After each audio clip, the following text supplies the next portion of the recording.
کل رات کو بھی دعا سے متعلق کچھ گزارشات کی تھی کہ دعا کس طرح مانگنا چاہیے، دعا کے کیا آداب ہیں، دعا کی کیا ضرورت ہے، دعا کی کیا فضیلت ہے۔ مخلوق اور خالق کے درمیان جو رشتہ اور تعلق ہے وہ نیازمندی اور بے نیازی کا ہے۔ اللہ تو بے نیاز ہے، اس کا نام ہی صمد ہے، اللہ الصمد۔ تفسیر بیضاوی میں ہے یسمد الیہ فی الامور کلہا وہو لا یسمد الی احد، یعنی یحتاج الیہ کل خلق وہو لا یحتاج الی احد من الخلائق۔ شہاب نے اس کی شرح میں لکھا ہے۔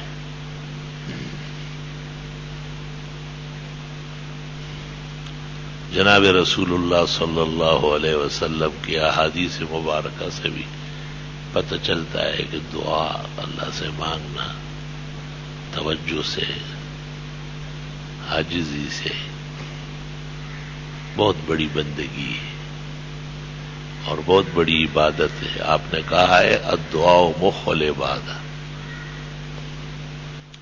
دعا عبادت کا مغز ہی ہے۔ ہر عبادت کے اخیر میں دعا مستحسن ہے۔ غالیہ میں ہے عند کل ختمۃ دعوت مستجابہ، ہر کام کے خیر اور حسنات اور اختتام پر اللہ تعالیٰ انعام دیتا ہے اور وہ بہت خوش ہوتا ہے۔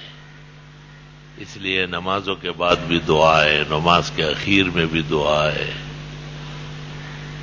روزہ جب پورا ہو جاتا ہے تو افطار کے وقت کی دعا ہے، حج جب مکمل ہوتا ہے تو عرفات کی دعائیں ہیں، طواف زیارت کی دعائیں ہیں۔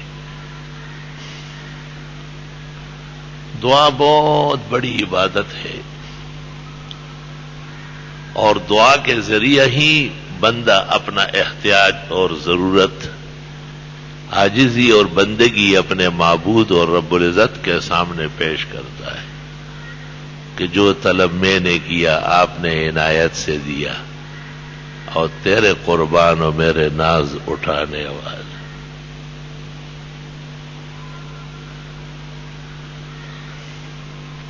انبیاء علیہ السلام کی دعائیں قرآن کریم میں موجود ہیں۔ فَتَلَقَّى آدَمُ مِن رَّبِّهِ كَلِمَاتٍ فَتَابَ عَلَيْهِ إِنَّهُ هُوَ التَّوَّابُ الرَّحِيمُ۔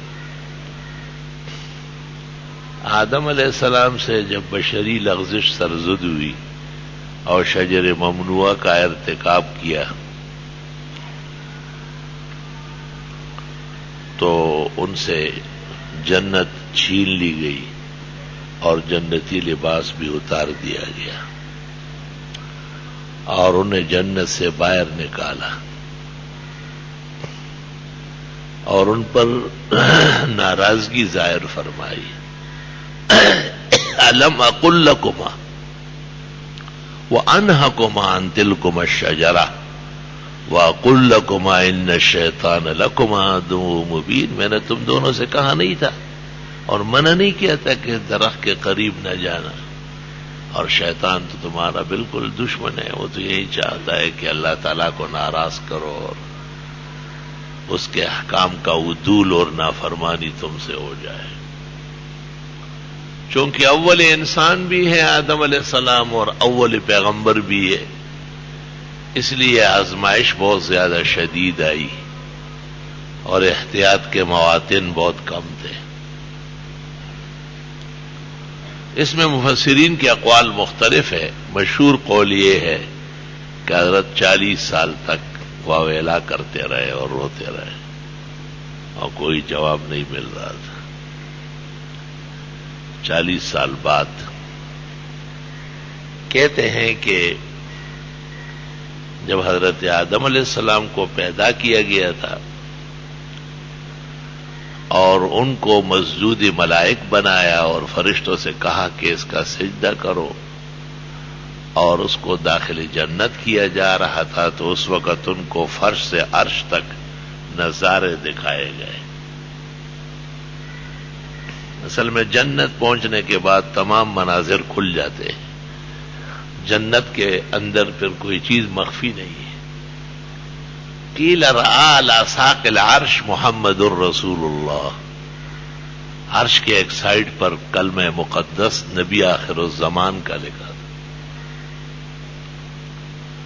آدم علیہ السلام سمجھ گئے کہ کوئی ہستی ہے، پوچھنے پر پتہ چلا کہ یہ آخر الانبیاء ہے اور آخر المرسلین ہے۔ تو آپ نے ان کے توسل سے اور ان کے جاہ اور مرتبت کے واسطے سے دعا مانگی۔ الگ تحقیق علماء دیوبند سب کے سب توسل کے قائل۔